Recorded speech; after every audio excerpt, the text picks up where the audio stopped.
กลับไปเสมอเธอคือแรงพลังแรงใจให้ฉันสู้เพื่อเธอยิ้มจากเธอรู้ไหมคือสุดของฉันเหนื่อยเท่าไรยากเท่าไรจับมือกันไว้ไปด้วยกันยังมั่นคง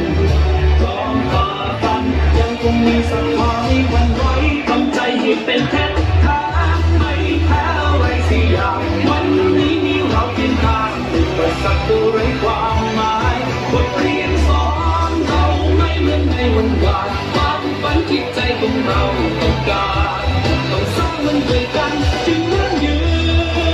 น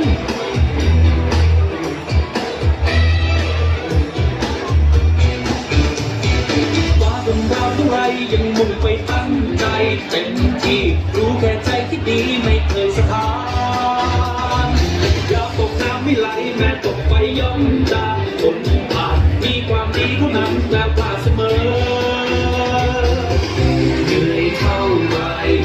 ยากเท่าไรจับมือกันไว้ไปด้วยกันยังมั่นคงต้องฝ่าฟันยังคงมีศรัทธาให้มันไว้ทำใจให้เป็นแท้ทางไม่แพ้อะไรเสียอย่างวันนี้มีเราเพียงข้าง